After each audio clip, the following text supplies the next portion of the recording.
My name is Maya Sen. I'm an associate professor of public policy at the Harvard Kennedy School.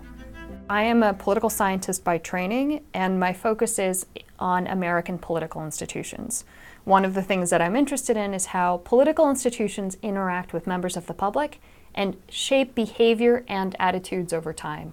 So I've just recently finished a book exploring the long-term impact that the institution of slavery has had on our contemporary politics. So what we show in the book is that whites who live in places where slavery was very prevalent in the 1860s, so places in the Black Belt and the Deep South, whites who live in those places are today, so 150 years after the collapse of this institution, they're more conservative, they're more likely to express sentiments that we would consider racially resentful, they're more likely to oppose policies that might be helpful to African American progress, and they're, on average, more likely to vote in favor of conservative candidates, and primarily Republican candidates, and identify as Republicans.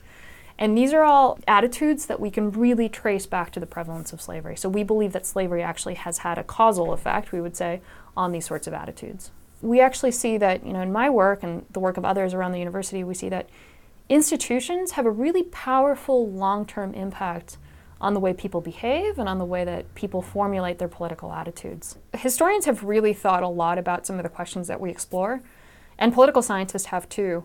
But really what makes our work distinctive is that we bring in and engage basically big data. One thing that data has done is that it has allowed us to revisit existing scholarly debates. So a lot of scholars have written and thought about these topics, but they've done it mostly conceptually, and they've asked hypotheticals, and they've examined the historical record and things like that. Very, very good, very important research. But by using data to revisit these debates, we can bring a new kind of clarity, a new kind of focus, new kinds of evidence in ways that we have not yet done before. A lot of what we write about in the book has been talked about for centuries. We are in such a luxurious position now that we have access to these data sources that allow us to revisit a lot of the debates that earlier scholars have had and maybe come down on slightly different ways and investigate slightly different topics, but bring a new kind of clarity and new kinds of dimensions to these discussions, which is really exciting.